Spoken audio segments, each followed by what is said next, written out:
Recording is on.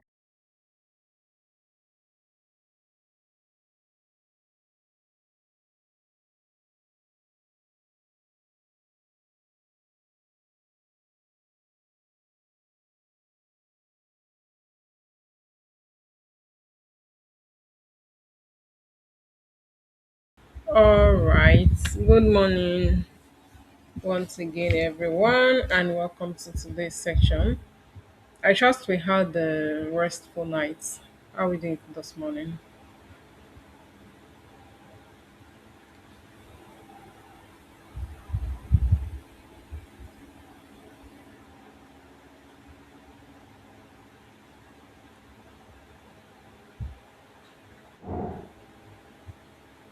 Can anyone hear me, please?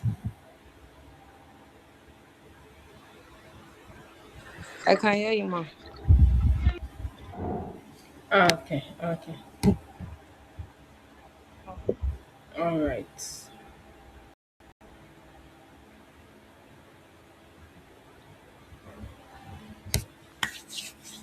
All right. So yesterday we talked about product Yes, I hear. documentation. I don't know what's happening. Okay. So we talked about product requirement documentation and why it matters for us as product managers. Product requirement documentation, as explained yesterday, it's a document that it's like a guideline. It's our source of truth as product managers. It's a living document that specifies the future requirements that we want, the user stories, the acceptance criteria, the scope of work, the out of scope, the questions and answers are design structure. So this is what product requirement documents are all entail. So we looked at the components of product requirement documents as well. And I said in this class that we are going to be writing a practical PRD. So that's what we're going to be doing in this class. I haven't gone through uh, all of the theoretical terms yesterday, and I believe we understood what PRDs are.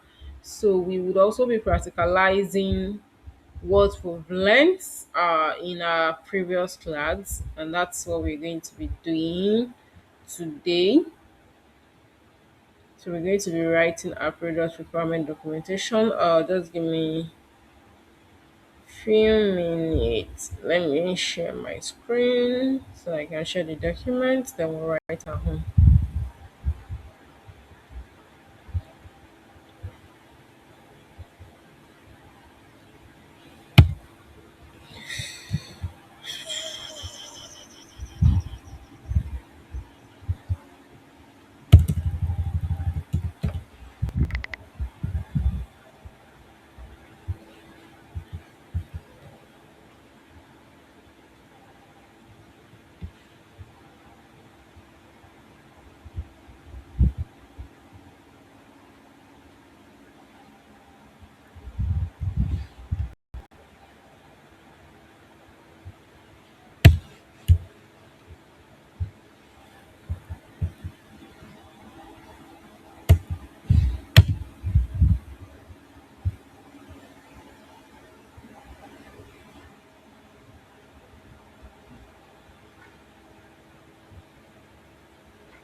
Yeah, just give me a few moments, please.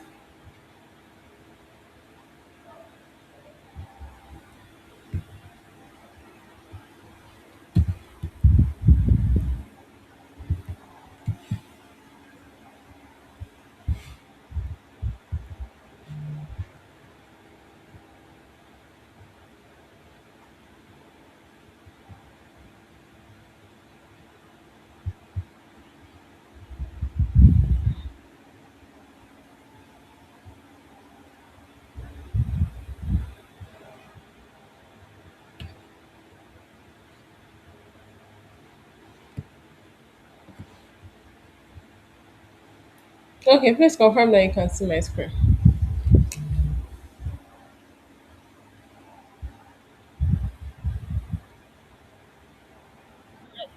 Yes, ma'am. Oh, okay. Awesome. All right. So let's start from the beginning. So this is like I said yesterday, when it comes to tools to use for our product requirement documentation, we can use Notion, we can use Confluence, we can use Google Doc. So yeah, and I said I prefer using Google Documents. It automatically saves the work. It's just you can have access to it on any device in as much as they are logged in. So yeah, so this is it. This is a uh, PRD using a Google document. So the first thing you need to indicate that what you're writing is a product requirement documentations, because as product managers you keep a lot of documents. Your stakeholders, remember that this is you aligning with your stakeholders, that everybody is involved. So now your stakeholders needs to know what document is it, merely looking at the header, so which is telling you that this is a product requirement document. So you can still have subtitles, like, okay, for instance, that depending on the future, yeah, that is why we have the document overview here. In other cases you can add it as a subtitle depending on your own style. Now the first one is the document overview, which shows the product or the feature name. So you necessarily don't need to put it like this. You can put it as a subtitle. So you can say, okay, what feature, the product or the feature name now. Like I said, it's better and it's easier to always break down your product requirement documentation into different features or modules, rather than you want to build a loan application, you want to build a savings application, you now put all your documents in one single PRD. It's going to be a whole lot. So it's good that you segment it. Settings is there. You have the authentication, which has a login, the sign up, the forget password. You have the core requirements, which is, for instance, for saving app, the savings feature. So you break it down. Breaking it down uh, helps your stakeholders to better understand and easily align with the product. So now you have the feature name. For instance, if you are doing authentication, you put your authentication here. Authentication. So that's the feature name. Then the author, of course, the author is you, the product manager. Always know that product requirement documentations are written by the product manager. So you are the author. Now, like I said, that some persons might want to have it as a sub header. Let me say, for instance, you're saying, let's do this. Let's do this. You can do like this. You can say, okay, you're doing a savings application. So you can do uh, savings app. Then there's this particular cursor says, trying to get it on this keyboard. Mm,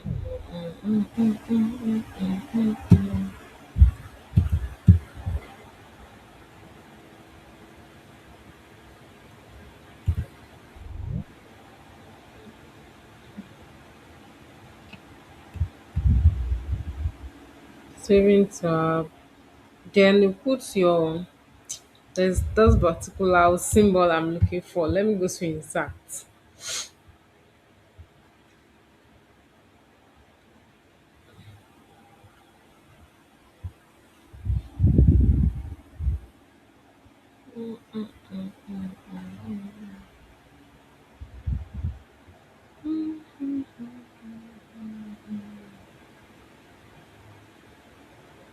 Give me a moment trying to get this.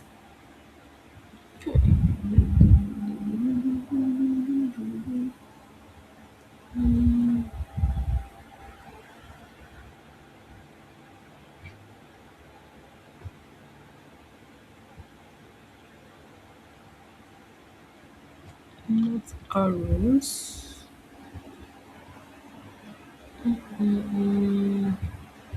There's this symbol I'm trying to look for.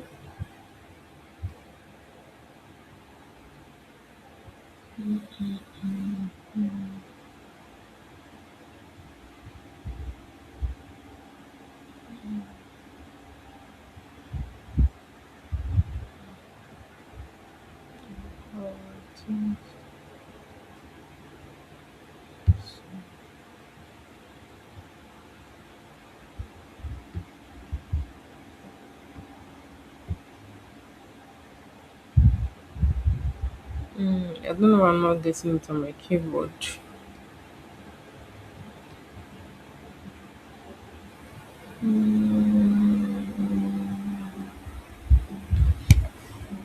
Okay, let me draw the symbol here.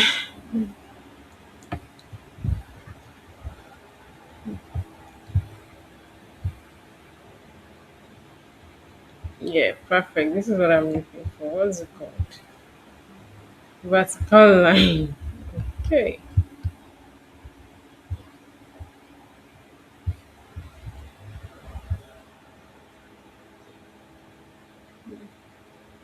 Okay.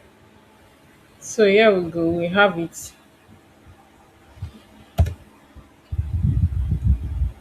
Savings application.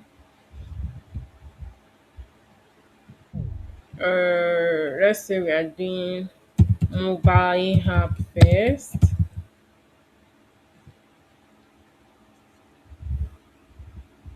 Then authentication.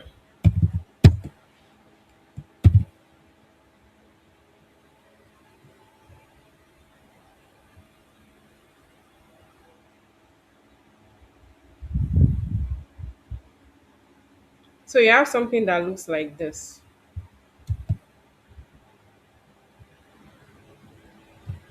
I want it to break into another line. So you have something that looks like this.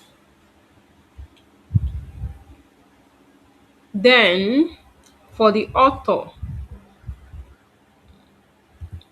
you break it down and now put. So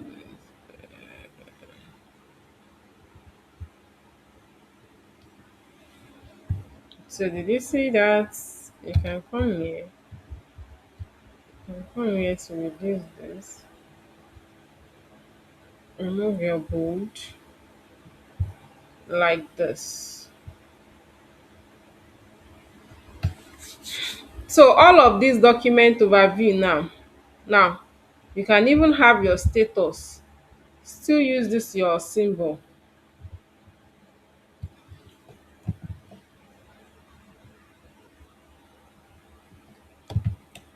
to have this to say uh not this to say drafts.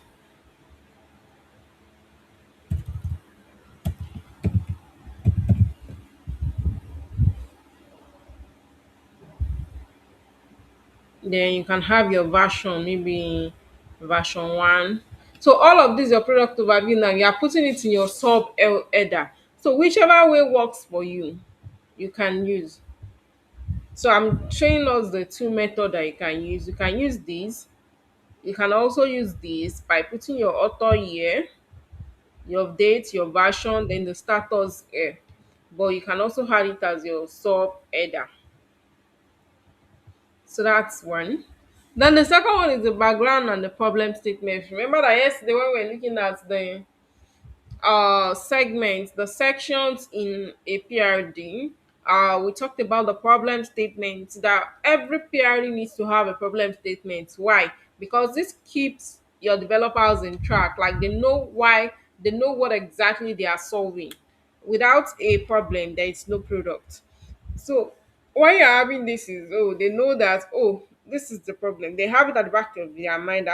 This is the problem statement that you're trying to solve. So you describe the user or the business problem clearly in a concise and clear language that your stakeholders can understand. Look at an example here. Users find it difficult to track their spending because the transactions are not clearly categorized, as stated yesterday. So you put it, that's the background and problem statement. Then we also talked about goal and metrics. So immediately you state your problem. So look at the order now. You already have your header saying that this is a PRD. You have your document overview here saying, okay, this document is for the saving application, the mobile version, not the web version. Now this is the mobile version, and the module that we are treating here is the authentication, and this is a draft, or this particular PRD is currently in review or approved. You have your status like that. So note that the first thing is your header, the second thing is your document overview, then you go to the problem, the background and the problem, your problem statement. Now you are saying that, okay, this is the problem statement. Now what is the goal? We understand that this is the problem. What exactly is the goal and what are your success metrics? So you come here and say, okay, it's trying to ask you, what do you want to achieve? Since you know the problem now, you want to improve user understanding of their activity. You want users to be involved, users to understand what exactly their spending activities looks like. So, and now you are now saying that if you improve this is the solution. Now this is the goal. You want to increase weekly active usage. Now your success metric, now you are like, if customers, if users are able to understand their activities, the weekly active usage should increase, and the customers complaint should be minimal. So now you already have your what's it called, you already have your goal here, that okay, these are your three major goals. Now how do you now measure these goals? Now that's where it comes to the success metrics. We talked about metrics and how we can, the types of metrics that we have, and how we can actually use metrics to measure the success of our product, how our product is behaving in the market, and how behavior change over time. Now, how will we measure success? That is the metric. Remember, you have your header, you have your sub header. Now you have a problem statement. After the problem, you go straight to the solution. That's what you tend to achieve. That's the goal. Now this is what you want to achieve. How do you know that you have truly achieved this? You move on to your success metric. That's the KPIs, the key performance indicators. Percentage increase in feature usage. You have 10 features on the app, or you're launching with 5 features. What's the percentage of the feature usage? We talked about these, looking at metrics that measures the features. How often does people use this feature? Which feature is it that they don't use? You can see that these things are like, they are related. All these things connect, they come together at a central place to connect. So everything, metrics, we've talked about metrics, KPI, problem statement. So this is where they all connect. All of these needs to be put into work, into use. Now, another KPI would be reduction in the support ticket. Remember that I am saying that there should be reduced customer complaint. So if there is reduced customer complaints, now that's your goal. That means the support tickets that your support team should be getting will reduce. Then user engagement rate. Remember that here you say increase weekly active usage. How do you measure that? It's the user engagement rate. How many users are using your app on a daily basis? remember we talked about remember we talked about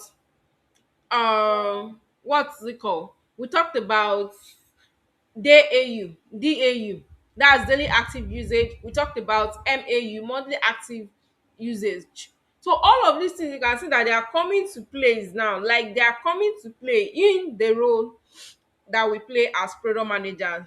So that's why like it's very important that we understand all of these things. Now, first of all, you want to increase your usage, your daily active users. Now, what are the metrics? What metrics are you going to use to do that? That's the daily engagement rate of your users. So that's how you know that okay, you already have these goals. Each of the goals, there should be a way to measure your success.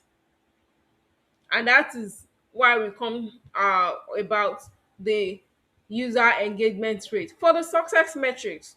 Remember, success metrics are how you know how your product is faring in the market. Then you move to your target audience. Now you've already defined the problem. Your engineers, your stakeholders already know what the problem is. They know what the problem is. One, they know what your goal is. Yes, you've told us a problem. It is not enough that you understand or you tell us the problem. What are you doing to solve this problem? They already have an idea that, oh, this is your goal. You want to solve the problem by having a saving app that allows our users to easily track their expenses. That is the solution.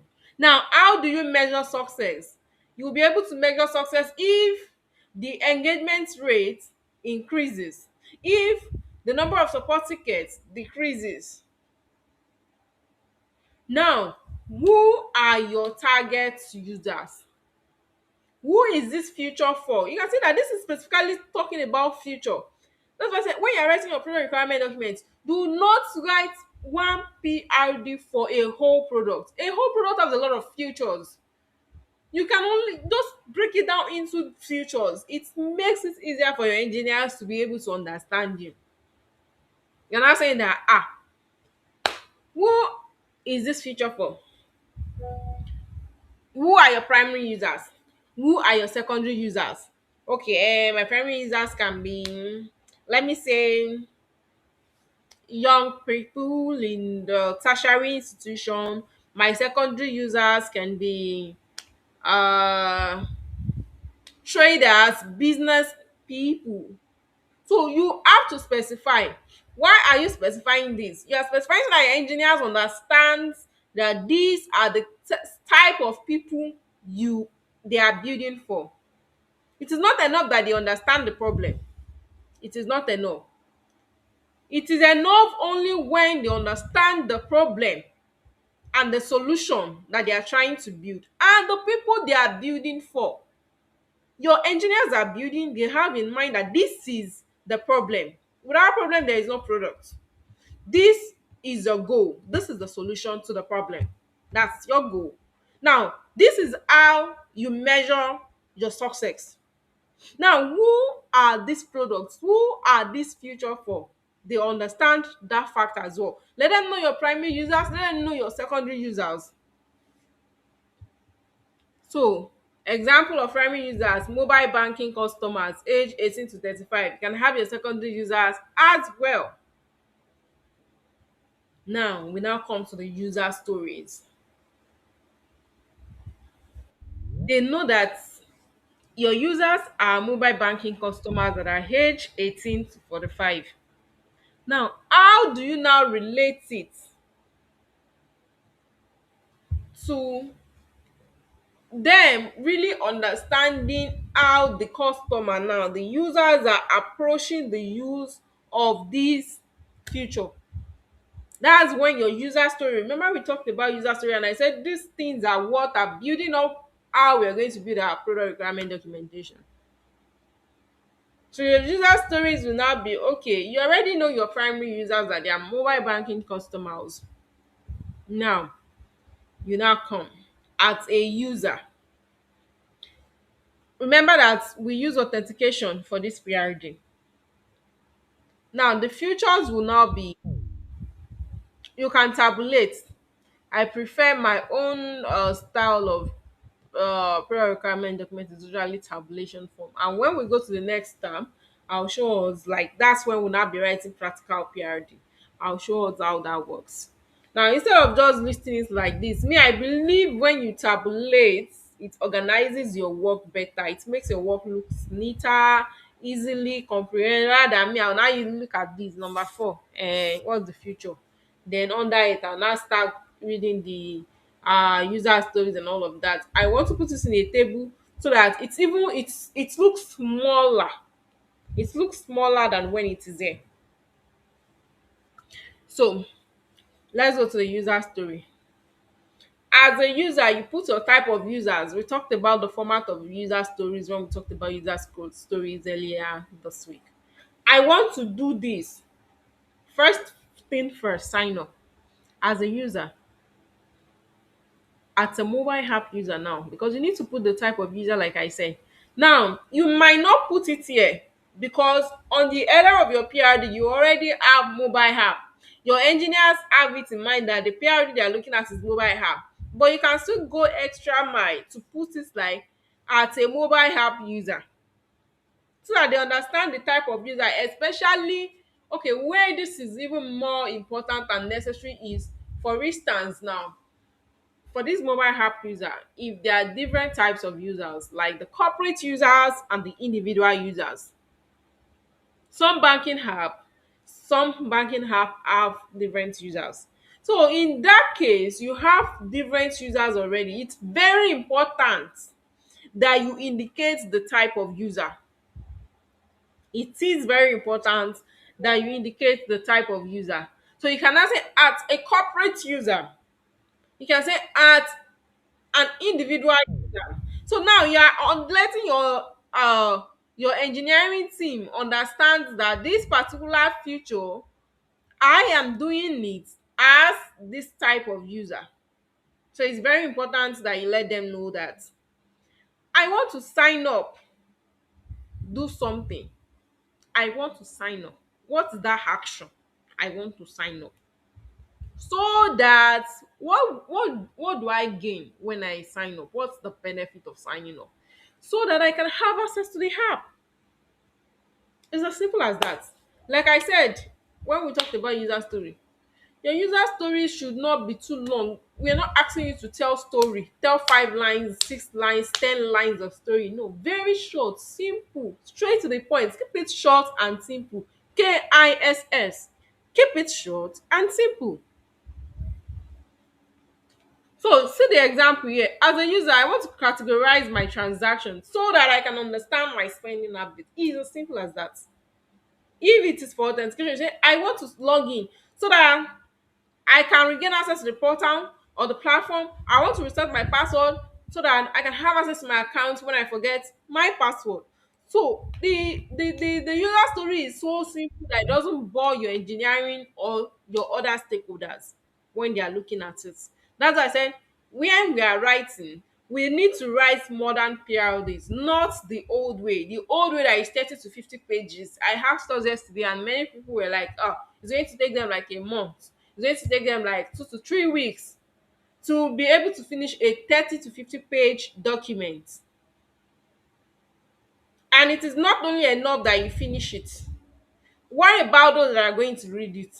So if you can even finish it in 3 days, how about your engineering team? Is that the only thing they have to do? If they use a week or 2 weeks to read documentation, when is the building going to start? It's going to be like a waste of time. You're wasting development time, you're wasting money, you're wasting company's resources. So it's very important that you keep it short and simple. All right, so we move on. That's for the user story. So now, remember that I also mentioned functional and non-functional requirements yesterday. So this is how it comes to play. Functional requirements, like I said, are what Elizabeth must do, what a product must do. You should do it. Is a must that you do this thing. If you don't do this, then you have lost that your essence of being Elizabeth in the first place. That's functional requirements now. If a product do not do this, you are trying to work on a product, launch a savings product, but the product cannot even save. Your customers cannot save money. It has lost that core functionality because that's the core functionality of that product.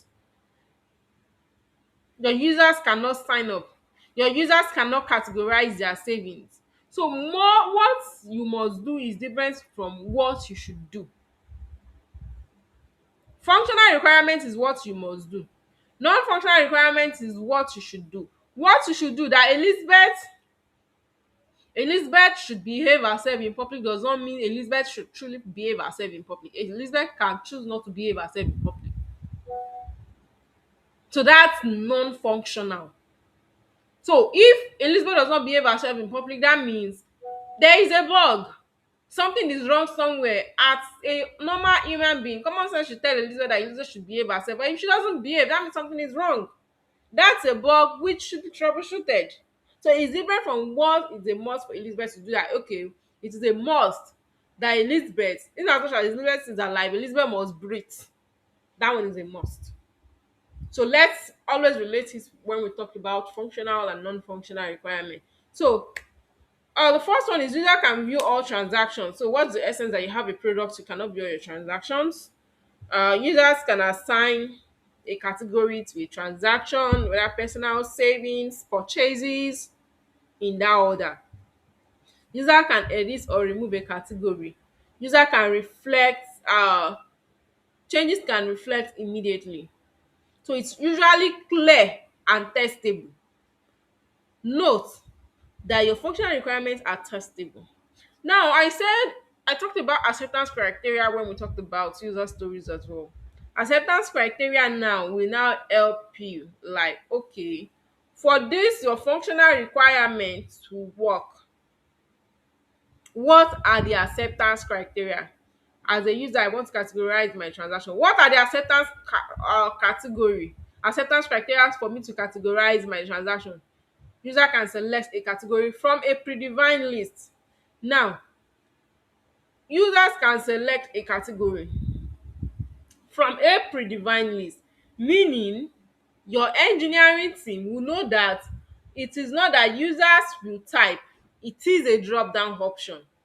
Now, it is not enough that you tell them that user can select. You tell them that, as you're telling them that user can select, you give them options, the kind of options. See, in product management, you do not assume that your engineer, it's not your engineering team that will start helping you to look for category. Their own is to write the code and make it work. Now, you as a PM, you need to now give them the categories. Categories include savings, personal, purchases, disbursements, health, gifts, orders. You give them and again, in product management there is no etc. You now give them savings, lending, or lend, gift, etc. What is the meaning of etc? So your engineer should go and look for the remaining ones? No way. You have to write everything out. You have to write everything out. You do not tell them etc. What's the meaning of etc for them? So you have to spell everything out. Now,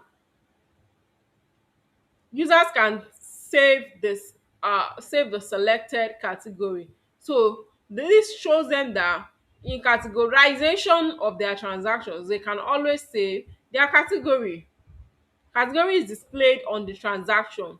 So when transaction, once you click savings, that savings is saved, and on that transaction receipt, on that transaction history, or that transaction processing, you see that savings there. Data persists after app refresh. That same data that this person have selected, e still persist even when you refresh. E doesn't wipe off. Error message is shown if the savings fail. And now you are not telling them error message should show if savings fail. You have to spell out the error clearly so that your engineer will display. For instance, you want to save, you don't have enough fund. Backend can go and display technical error, an error that you sef you no understand. You now like, what is this? You have to spell out errors for them.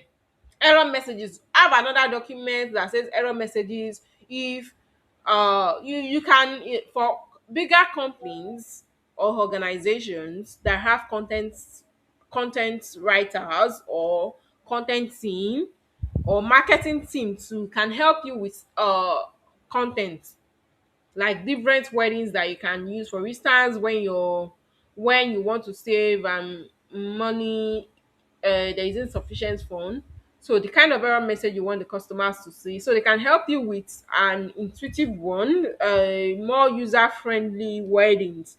So you can just tell them, you can work with them. That's why I said you work cross functional, work with them. Oh, I need some error messages, what do you think? You can also look at competitors app, then you come up with something so that your users understand what you are saying. You not say not enough. Imagine you want to save, your money is not enough, you're not saying not enough. Not enough what?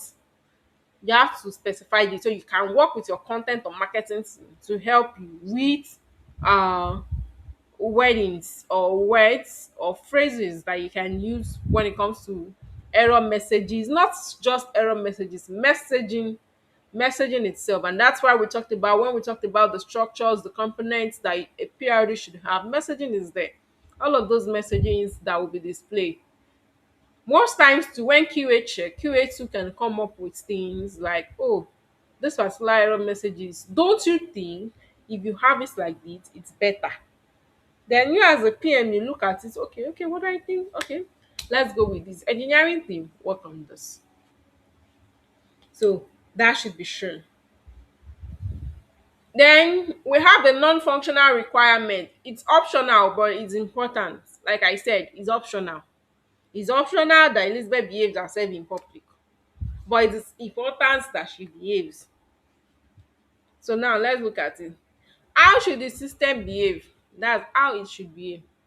Future loads within 3 seconds. Now future can decide to load in 10 minutes. You should know that it is not important that it loads in 3 seconds. So you can use 5 minutes to load your system.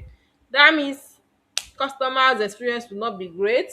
They would rather go to places or competitors app that loads faster, but it is important that it loads on time so that user experience can be great. Data must be securely stored. So it is not all application that your data are stored. You are enter some applications, your data are not secured, but it is important that your data are secured so that you can have your customers trust. You should work on mobile and web. And now, depending on what you are doing, you know that this one is for mobile. So you should not work on web. But should you want it to work on web, you will indicate it under a non-functional requirement. Just like I mentioned yesterday that it is not enough that you say that web abi mobile. Now you have to consider, your mobile developers have to consider different screens, and you have to include it in your non-functional requirement, because if you don't in what's it called, include it in your non-functional requirement, they might not know. You might think, oh, it's their job now, let them be able to do it. No, you have to include it. That it is working on web does not mean the same way it will appear on itel phone is the same way it will appear on Samsung, or the same way it will appear on Tecno, or the same way it will appear on tablet. You have to test with all of these app. Test and see how your app looks on a tablet. Test and see how it looks on Samsung, different devices. So you have to also put it under a non-functional requirement, so that some things are not blocking the other, or the experience is great on this app, it's not abi is great on this device, it's not great on the other device. So there are also non-functional requirements that you should look at. Meet accessibility standard. Your app can decide not to meet standard, but it is great if it meets standard, so that users experience can be great. Then we have the designs and the UX references. Now this one is now you referencing your design. Remember that your that's why your PRD is going to be shared with your designer. Maybe your first draft, before it is finally approved, your designer already designed a wireframe, a mock-up design of what, or a Figma design, so So when it comes to design, we have the rent. We have the wireframes, we have the mock-ups, we have the Figma. It can be Sketch, it can be PDF file, it can be Adobe. Now, this design and UX reference is where you now put that link of the wireframe, or that link of your Figma, or your mock-up frames, or your mock-up designs that you've used Draw.io to design. You now add it here so that your developers can make reference to this design. You see, you just insert it. You insert the link and make it accessible to the team. You insert the link here. Then there's timeline and milestones. That's okay.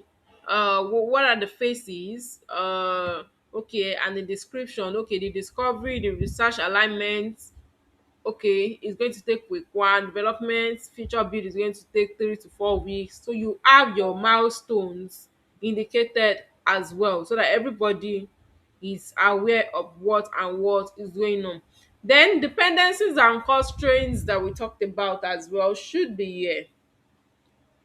This is you saying that, okay, what could affect our delivery? You are working with a lean team, maybe you have 2 or 3 engineering team, availability of engineering resources. Why it is important to put all of this in, so that tomorrow now you have already put in your milestone that in 2 to 3 weeks we should be able to build this. Management will now come to you that, imagine, you refuse to deliver. You go back to your PRD. Like I said, it is a living document and is the source of truth. You go back under dependency and constraint. I added as availability, so you are able to justify all of that. Now, third party APIs, in the sense that you have to integrate with third party APIs. They are dependencies, you have to depend on them. You have to work with their timing. Things might be wrong. We've had times when I had to integrate with other third party APIs that their system are down for weeks and all of that, which affects development time. Their APIs, the server was down, they were maintaining, a lot of things was happening. So those are dependencies that you should always let them know that, okay, for this particular mobile app, we are going to be integrating with a bank, a microfinance bank. Now, you want to rely on their APIs, put it there. So it's a dependency, anything can happen because it's beyond your control. It's now an external factor. Then the budget as well, the budget or the time limitation. Okay, maybe management wants you to launch this thing in 4 weeks, and the budget, again, looking at what you will be needing, the budget is low compared to what, because you need to, for instance, now budget in the sense that, okay, maybe you want your developers to work extra time, you need to pay them for extra hours that they will be working, and also limitations in the sense that limitations can be anything that will limit what's it called, your scope of work. So you need to also put that there, is very important. Then your out of scope will help you to stay aligned, so that you're not going to be building anything that comes up. Out of scope is budget forecasting, exporting these, you know that, okay, no, this one, they are out of the scope of this work. We are not building it now, we can look at it later. So it's like I said, it prevents future from creeping in. Then you have your risks and assumption. Your risks now can be say users are comfortable with categorizing transactions. How sure are you that users are comfortable? Or all your users have a smartphone? How sure are you that they have a smartphone? So these are based on assumptions and can be risky too. So you indicate that. Then open questions, in case there is anything that is unclear. You want to ask, should user create custom categories? So remember that there is always draft. Maybe you're sending it to your superior, you're sending it to a senior PM, you're sending it to your CEO, and you're looking at it, or a product consultant. So you want to ask if this, you put your questions, open questions. So you put your open questions there as well. So that's basically it when it comes to writing your PR. You can see now that everything now, how many page? So it's because there are a lot of spacing. No, your PR should not be too long. So any question so far? before we go to creating our own PRD. Questions?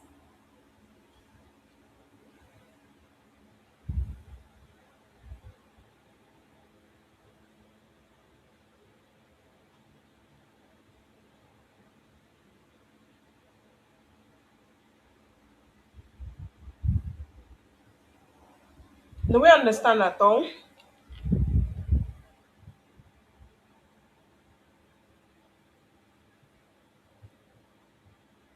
Well, I'm just checking this now. Okay.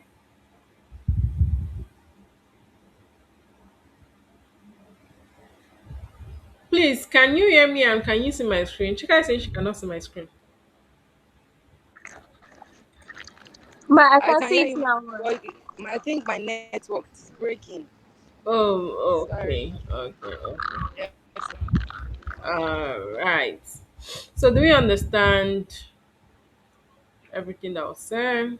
Yes, ma'am. Yes, ma'am. Okay. All right. That's interesting. Let's go to next time. So now let's write our PRD. Like I said, this should take your header, then your document overview, your version. You can see the status here. You can also put it under your subheader, depending on how you want it. Then background of the problem now. Look at background. Many users struggle to understand how to spend their money because their transactions are displayed as raw merchant names without clear categories. This makes it difficult for users to track expenses, manage budget, and make informed financial decisions. So you can see how explanatory, yeah, I would say explanatory it is. It's simple, it's explanatory. You're telling us the background of the product or the future that you're trying to work on, and also your stakeholders are inclined, they understand. Or is there anyone on this call that doesn't understand this background and problem statement?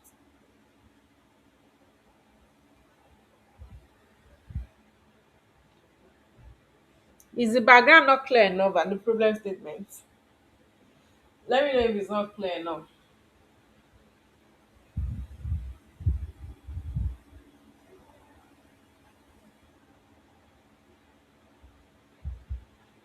Are we following at home?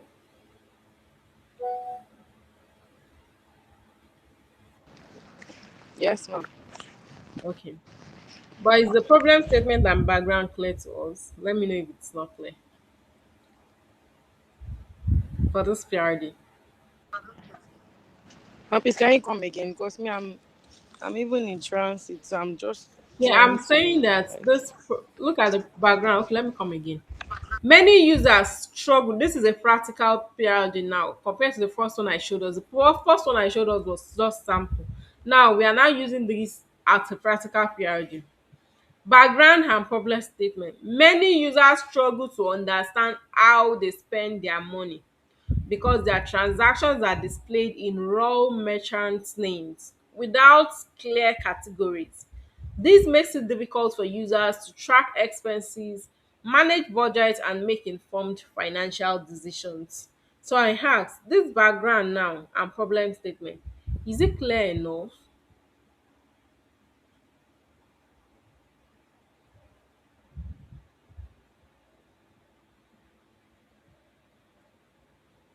Chika said she doesn't understand. Yes.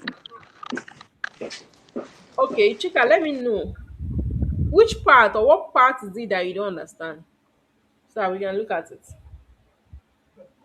The part of um displayed as raw merchant names without clear categories. Like, are they supposed to write categories on bank apps? Or Display. is it that? They'll write a retailer, a no seller, a customer, something like that. Okay, I understand your point, Chika. Is there anyone that can assist to answer this? Anyone on the call before I answer this?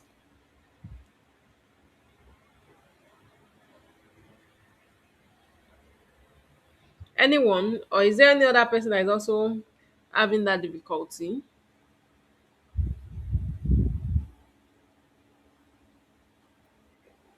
Hello, can you hear me? Yes, I can. Barcelona, it's been ages. Yeah, happy New Year. Yeah, I wish you the same. I guess our timing So, doesn't work for you. yeah, kind of. Okay. I think the product manager is trying to put it in the problem statement that what users have been experiencing in previous applications is that they have the app, but they are not they are not privileged to have the breakdown of how their savings has been, or maybe the categories of their savings. So the project manager is just trying to tell them that what has been happening before is that the merchant name is just there and it's not broken down into categories. Just like we have in our normal banking app presently. We just have the name of the bank and the amount of savings we have. The categories are not there for the users to see. I think that's what I understand about it. So trying to point out the problem of such app and what they're trying to solve with the app that they're trying to build. Hmm. Thank you very much, Babatunde. Yes, so the background now is telling you that this is the problem that customers are experiencing. It's not as if they don't have these applications, but they have it, but they are finding it difficult to categorize or track their expenses because it's just showing you send money to Elizabeth. It's just showing Elizabeth. You don't even know if this transaction is personal expenses, it's under personal expenses, it's under healthcare. So all of those are not there. You send money to Aeon Global, maybe you want to purchase something, it's not showing that this is under purchases. So they are not really able to track how much is going into feeding, how much is going into healthcare, how much is going into purchases, because it's only showing the merchant's name. There are no clear category. They cannot categorize that this one is for my feeding. What if I send 2K to Elizabeth now? Maybe I'm telling Elizabeth to buy me something for feeding purpose. Let me be able to categorize and say this is feeding. If I send 1K to somebody for as a gift, let me be able to know that this is a gift. So but with what the experiences that customers have heard that have had with other applications, they find it difficult to track all of this because there is no clear categorization. It's only showing the names, the merchant names that you set all of those things to, not giving you a clear indication that this one is under feeding, this one is under savings, this one is under gift. Chika, do you understand? Yes, ma, I understand. Thank you. All right, you're welcome. So thanks for asking as well. So it is clear. So if your engineer read this thing now, they know what the problem is. That okay, people are struggling. And it's obvious because it's the same thing with our banking app. With the ones me I use, I don't know if there are other ones that categorize. They don't categorize all of this. Even when you put description, it's very hard for you. Before you can be able to do this, you have to download your statements in an Excel format and start, okay, you now start checking description. But this kind of application now will not even it will only bring, if you want to set for savings abi for savings, it brings your money that are sent into savings. If you want to track feeding, it tracks all your feeding expenses, so it categorizes them. You know that at the end of the month you spent 10,000 naira on gifts, oh you spent 100,000 naira on feeding. So it helps you to categorize it instead of going extra mile to to start categorizing it yourself, or start fetching all of those data out, start differentiating them, which can be time consuming, can be boring. You can even at the end of the day not even complete it. So that's what the author here is trying to do. So we move on. Why I'm doing all of this is I've showed us one before and I'm showing us this tab two, is because we're going to write our own PRD. So that's why I gave us one and I gave us another one that has everything that we need. So the second one says the goal. Now, what are the goals, or what is the goal? Helps users to clearly understand where their money goes. Yes, like I said, you know which one is going to which. Improves overall user engagement with transaction history. Exactly. Reduces customers complaints and related unclear transactions. Then you have your success metrics immediately after that. 20% increase in transaction page engagement. So maybe in your first 3 months, you want to have this increase in page engagement. That's your website where you put this, where you put the you now want to launch, or you have a savings application. You want to see that engagement, reduction in finance related support tickets. So now you will, the way this thing is going is, this is an existing app, it's not a new app. This PRD is for an existing app that you want to introduce the categorization feature. Now, maybe before, your support team have been getting emails that how much did I spend on feeding? Can you please help me? So now you want to see a reduce in finance related tickets. It should reduce. If your support team are getting 100 tickets per day before, it should reduce to maybe like 70, and gradually 20. Before you know it, anything finance related has been drastically reduced. Then active user, you should have at least 60% active user using the categorization feature within the first month. Within the first month that you launch, because this is going to add value to customers, more than average users should use the categorization feature. That's how you want to measure success of this feature. Then your target users are your mobile banking app, your salary earners and small business owners. Then your secondary users, customer support agents. So now can you see the users of this feature now? Because customer support are the one getting the ticket indirectly now, they will benefit more because customers complaints will be fewer. So indirectly they are also beneficiaries of this feature, because customers can now do it all by themselves, just like looking at the old traditional banking method those days, when whatever it is, when there are no mobile apps. I don't know if they were mobile apps, or maybe they were, all those features were not working, because I can't really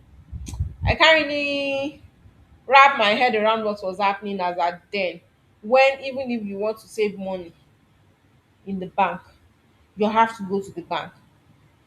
Well, I don't know, is it that there were no mobile apps then? I'm not sure. Oh, there were no mobile apps. I stand to be corrected. I think the first mobile app that started was Alert by Wema. So as at then, there were no mobile apps for all our commercial traditional banking. You have to go to the bank to go and deposit your money. You have to queue. Even if you want to send 2,000 naira, 1,000 naira, 500 naira, you have to go to the bank. So imagine the number of queues that you have to wait. Then we used to have a lot of tellers, cashiers, over the counter that attends to you. But now when there are mobile apps and you can deposit your money, you can send money using your app at the comfort of your home or wherever you are. it is not only the customers we that sends the money that that the feature is beneficial to us, it is also beneficial to those people that are over the counter. Because now, before, if they are attending to if they used to attend to 100 customers per day, now hardly we dey even see 10 to 20 this day, except you are coming to come and do bulk transactions, you want to deposit bulk money, or for organizations that pay their staff salaries and are still doing it through the whole way. Even what's it called now, you can pay your staff at the comfort of your own house. You have your internet banking, you can do that. You pay them, you don't need to get to the bank, you can do bulk transactions. So it's reduced. So now this is telling us that the what's it called the secondary users will would also benefit from this, and there will be those what's it called support agents, because they will get fewer complaints. Now let's now go to our features. Remember what I said about tabulating rather than having everything in one place. So I'll be doing this as well.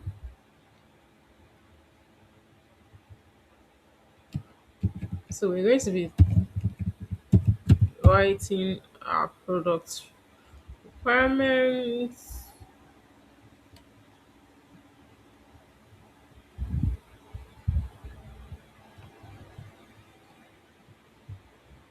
Okay.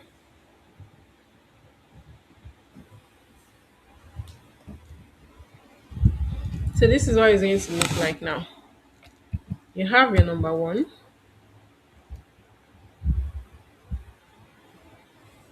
Now, as a user, I want to assign categories to my transaction. So you should know that the future here, these requirements means future. Assign category.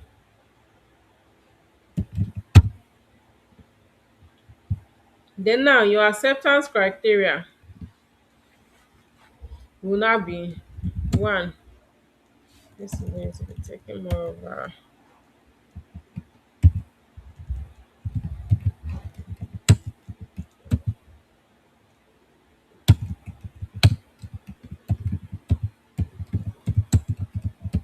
users can add category from the predefined fields, which are fields. So like I said, you have to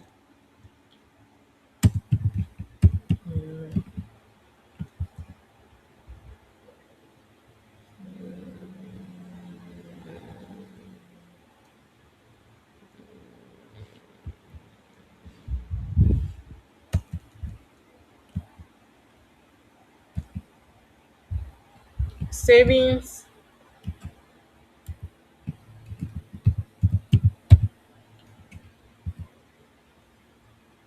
deposits, savings, feeding,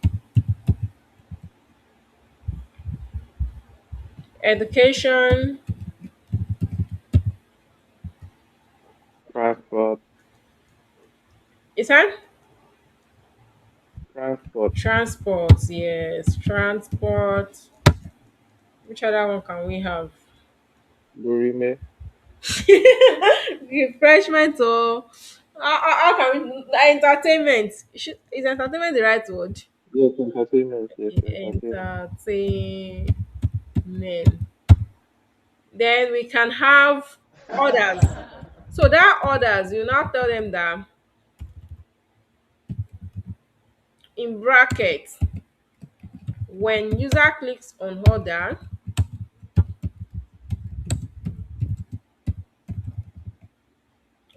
comma, a text field